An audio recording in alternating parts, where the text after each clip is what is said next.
मेनू दिखाओ उपन्यास ऑनलाइन पूरा पढ़ें उपन्यास बिन उपन्यास नायिका के हरम वाली खलनायिका अध्याय 22 तुम्हें घर तक ले चलो नायिका के हरम वाली खलनायिका C22 आपको घर तक ले चलो पब फ्यूचर द्वारा विज्ञापन शुक्र है कि कैफेटेरिया ज़्यादा दूर नहीं था और वे शीघ्र ही वहां पहुंच गए। क्रिस्टल केवल उदास होकर आहें भर सकीं जब एमिलिया उन्हें एक आरक्षित टेबल पर ले गईं और स्टाफ ने उन्हें तुरंत ही शानदार मिठाइयों के साथ कॉफ़ी परोसी। सेवा स्कूल कैफेटेरिया जैसी कम और उच्च श्रेणी के रेस्तरां जैसी अधिक थी। वह अपनी आर्थिक स्थिति के कारण कभी भी अकेले इस जगह पर नहीं आती थी, क्योंकि उसे पता था कि सामान्य मेनू भी बेहद महंगा था और ये डेजर्ट निश्चित रूप से सामान्य मेनू में नहीं थे। अमीरों की स्थिति वास्तव में अलग होती है। अब एमिलिया अधिक आराम से दिख रही थी क्योंकि वह अपनी लेटे पी रही थी। ये रॉयल गार्ड्स वाली बात क्या है जिसका लोग बार बार जिक्र कर रहे हैं? कोको उत्साह से उछल पड़ी, हमेशा और अधिक गपशप के लिए प्यासी। ओह, मैं भी जानना चाहती हूँ।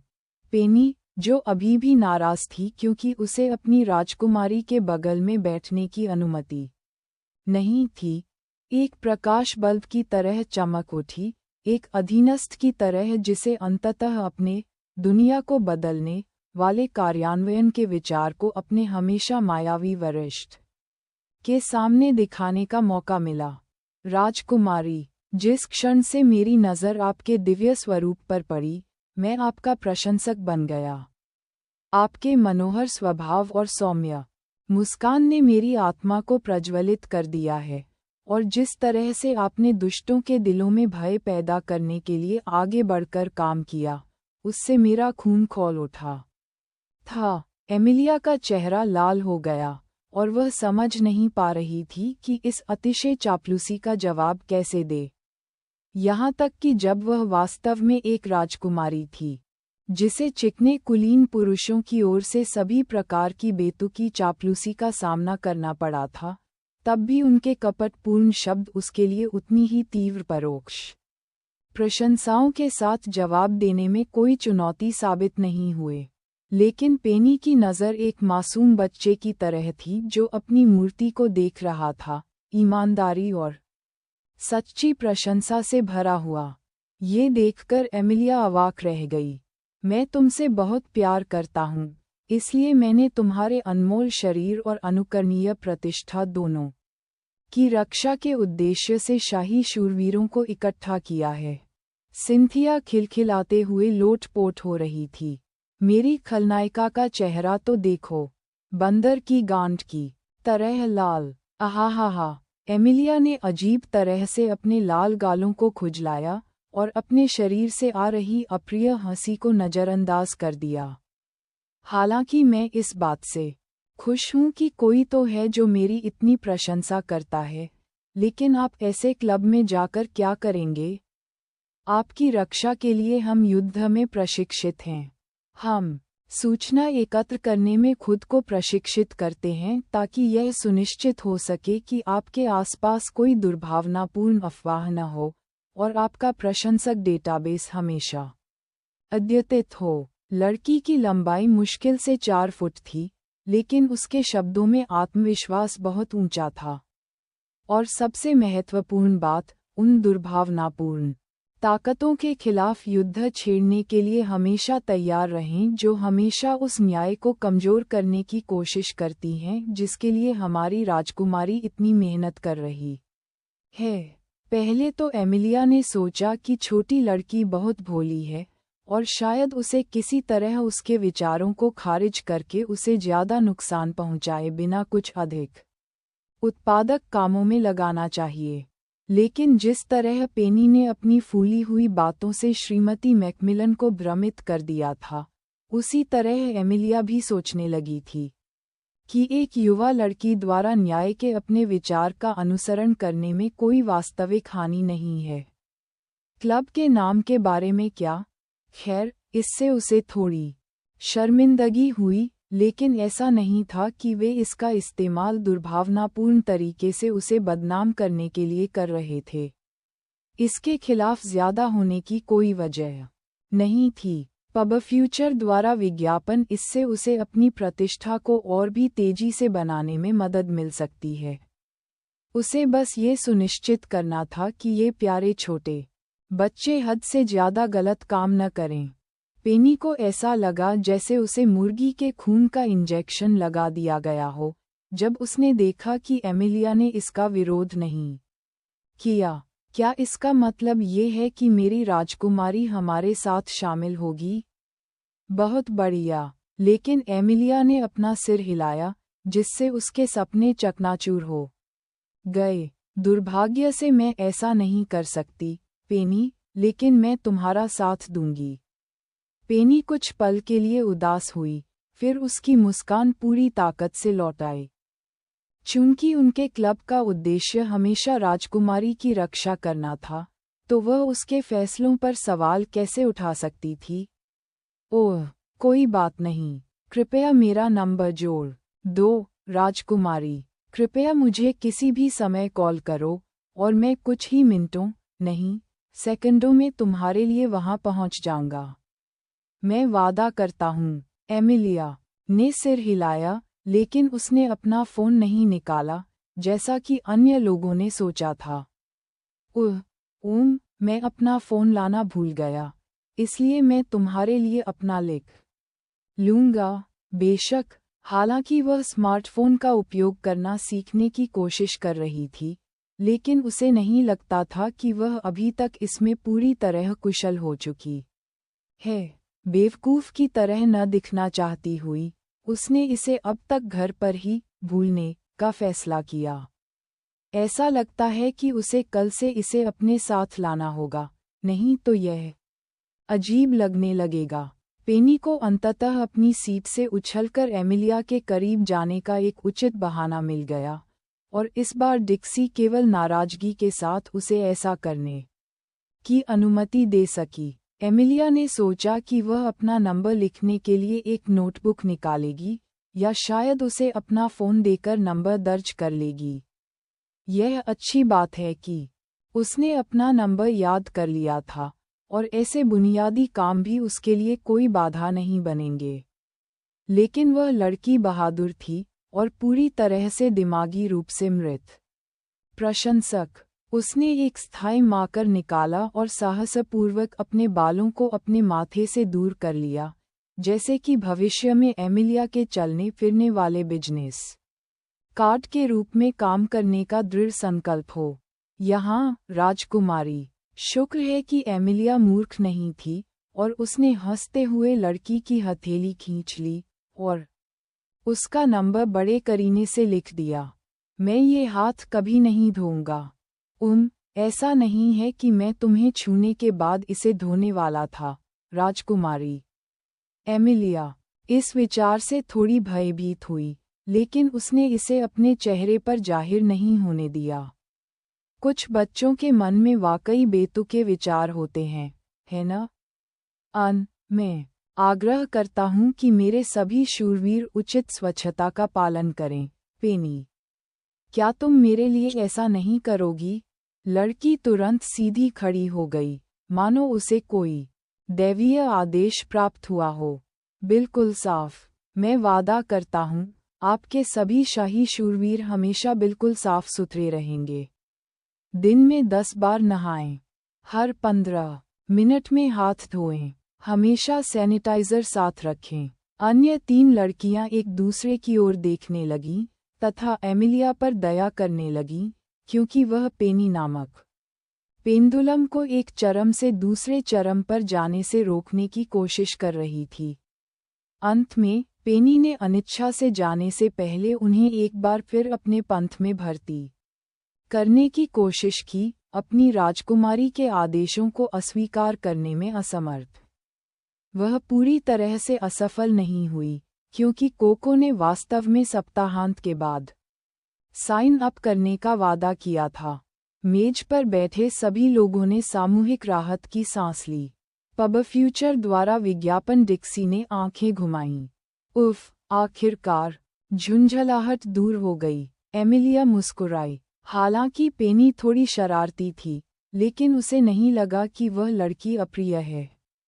फुफू, मुझे लगता है कि वह बहुत प्यारी है। डिक्सी ने घृणा से भरी भौहें सिकोड़कर दूसरी ओर देखा। हुन्फ! एमिलिया ने पलकें झपकाईं, उसके दिमाग में एक अजीब सा विचार कौंध रहा था। क्यों मेरा शूरवीर इतना ईर्ष्यालु लग रहा है? और निश्चित रूप से साफ सुथरे कपड़े पहने लड़की तुरंत भड़क उठी, और आगे जो कुछ भी उसने कहा, उसकी विश्वसनीयता पूरी तरह से खत्म हो गई। कौन है आपका शूरवीर? हर समय लोगों को अजीब उपाधियां मत दो, नहीं तो तुम्हारे सभी दोस्त सोचेंगे कि तुम अजीब व्यक्ति हो। ओह, ये दुखद है। मेरे एकमात्र शूरवीर ने मुझे छोड़ दिया है। डिक्सी ने चुपके से देखा, और उसे एहसास हुआ कि एमिलिया सिर्फ दुखी होने का नाटक कर रही थी, और वह इतना भी अच्छा नहीं कर रही थी। वह अभी भी मुस्कुरा रही थी। हम्फ, मुझे लगता है मैं इसकी हकदार थी। डिक्सी ने अपना सिर दूसरी ओर घुमा लिया, वह अभी भी काफी गुस्से में थी। एमिलिया की आंखों में शरारत भरी चमक थी, जब वह करीब झुकी। मैंने अपने शूरवीर को उनकी सेवा के लिए उचित पारिश्रमिक नहीं दिया। क्या होगा? एमिलिया ने डिक्सी के कान में कुछ फुसफुसाया, जिससे उसका पूरा चेहरा लाल हो गया। तुम मूर्ख हो, मैंने तुमसे कहा था कि हर समय ऐसा मत करो। एमिलिया उसकी प्रतिक्रिया से प्रसन्न होकर दूर चली गई। फुफू, तो क्या मेरा शूरवीर अभी भी नाराज है? डिक्सी ने आंखें घुमाईं। ये तुम्हारी गलती है कि तुम हमेशा मुझे अजीब शीर्षकों से भ्रमित करते हो। क्या तुम्हें कम से कम मुझे सबसे अच्छा शीर्षक नहीं देना चाहिए था? क्रिस्टल एक तरफ खड़ी होकर देख रही थी और उसके सिर के ऊपर प्रश्न चिन्ह तैर रहे थे। क्या वह किसी अजीबोगरीब नाटक में फंस गई है? आखिर उसे समझ में क्यों नहीं आ रहा कि आखिर हो क्या रहा है? क्या वह वाकई राजकुमारी है या कुछ और? शुक्र है कि डिक्सी और एमिलिया ने कुछ ही देर में अपनी बातचीत पूरी कर ली, और उससे भी महत्वपूर्ण बात यह है कि कोको ने पूरी मेज पर रखी मिठाइयाँ अकेले ही खा लीं। Eight novel बनट। क्रिस्टल को पछतावा हुआ कि वह कुछ लेने में शर्मीली थी, लेकिन अब बहुत देर हो चुकी थी। बेशक एमिलिया क्रिस्टल को जाने नहीं दे सकती थी, क्योंकि उसे अपनी पिछली नियुक्ति को अंतिम रूप देने का इतना बढ़िया अवसर मिला था। खैर क्रिस्टल, चूंकि हम कल से तुम्हारे साथ अध्ययन करने जा रहे हैं, तो चलो आज तुम्हें घर तक छोड़ दें। पब फ्यूचर द्वारा विज्ञापन। उसने ऐसा दिखाया जैसे ये पहले से ही तय हो चुका है, जैसे उसने कभी सोचा भी नहीं था कि नायिका को दोबारा सोचना पड़ेगा। ये क्रिस्टल के लिए असंभव रूप से अजीब और शर्मनाक बनाने के लिए था, अगर वह मना करना चाहती थी। किसके घर? एमिलिया ने अपना सिर झुकाया, मानो उत्तर स्पष्ट हो। आपका। हालांकि वह क्रिस्टल को आसानी से अपने या डिक्सी के घर बुला सकती थी, लेकिन एमिलिया को नहीं पता था कि नायिका इस अनुभव को अपमानजनक मानेगी या नहीं। उसके घर जाना भी पूरी तरह से सुरक्षित नहीं था, लेकिन ये दो बुराइयों में से कम बुरा था। इससे भी महत्वपूर्ण बात यह है कि इससे उसे नायिका के निवास स्थान के बारे में जानने और समय समय पर वहां जाने का एक वैध बहाना मिल गया। क्रिस्टल अचंभित दिखी। तुम मेरे साथ घर चलोगे? एमिलिया ने सिर हिलाया। ठीक है, क्या कोई समस्या है? नायिका की आंखें बाईं दाईं घूम रही थीं, मानो कोई बहाना ढूंढ रही हों। मेरा मतलब है, ये बहुत नज़दीक नहीं है। और खैर, रास्ता बहुत अच्छा नहीं है, आप जानते हैं। बेशक, एमिलिया उसे कैसे जाने दे सकती थी? आप हर दिन घर से स्कूल और वापस पैदल जाते हैं, है ना? हाँ, लेकिन क्रिस्टल ने अपने होंठ काटे, ये सोचकर कि उसे ऐसा क्यों लगा कि यह कहना अपमानजनक होगा कि उन दोनों के बीच कोई अंतर है। आखिर क्या ये स्पष्ट नहीं था? क्या यह अमीर लड़की कभी पैदल 1 किलोमीटर से ज्यादा चली थी? अंततः वह असहाय होकर सहमत हो सकी। कोको के माता पिता ने उसे शुक्रवार से रविवार तक क्रैम स्कूल में दाखिला दिलाया था, इसलिए उसे अनिच्छा से उनसे अलग होना पड़ा और केवल डिक्सी और एमिलिया ही नायिका के साथ उसके घर तक जाने के लिए रह गईं। क्रिस्टल को ये स्वीकार करना पड़ा कि वह एमिलिया के प्रति बहुत अधिक पूर्वाग्रही थी। उसने सोचा कि लड़की कुछ 100 मीटर चलने के बाद शिकायत करने लगेगी कि उसके पैर में दर्द हो रहा है और वह उनसे उसे उठाने या ऐसा कुछ करने के लिए भी कहेगी। ऐसा नहीं है कि वह इसका इंतजार कर रही थी या कुछ और। वैसे मुद्दा ये है कि उसने कोई शिकायत नहीं की।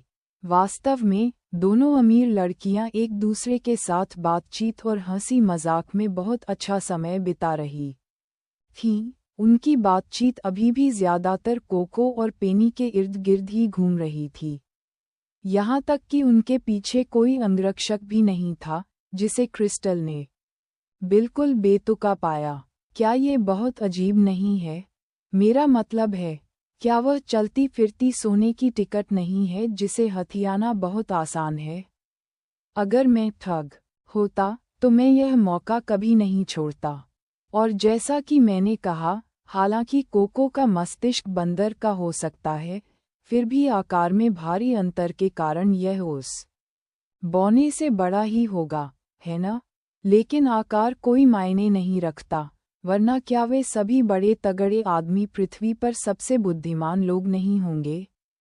ओह, मुझे लगता है कि यह समझ में आता है, लेकिन फिर भी मुझे लगता है कि कोको निश्चित रूप से उन दोनों में से कम मूर्ख है। वे दोनों अलग अलग श्रेणियों में हैं। पेनी ज्यादा भोली है। एमिलिया अचानक रुक गई और डिक्सी ने उसे जिज्ञासा से देखा, जबकि उसकी राजकुमारी ने अपनी भौहें सिकोड़ीं और अपना सिर हिलाने से पहले चारों ओर देखा। क्या गलत? पब फ्यूचर द्वारा विज्ञापन। उपन्यास बिन लाइट नॉवेल, वेब नॉवेल, कोरियाई उपन्यास और चीनी उपन्यास ऑनलाइन मुफ्त में पढ़ें। आप सैकड़ों अंग्रेजी अनुवादित लाइट नॉवेल, वेब नॉवेल, कोरियाई उपन्यास और चीनी उपन्यास पा सकते हैं जिन्हें दैनिक रूप से अपडेट किया जाता है। उपन्यास ऑनलाइन पढ़ें, लाइट नॉवेल ऑनलाइन पढ़ें, ऑनलाइन मुफ्त पढ़ें, मुफ्त लाइट नॉवेल ऑनलाइन। संपर्क टॉस साइट मैप दान करें।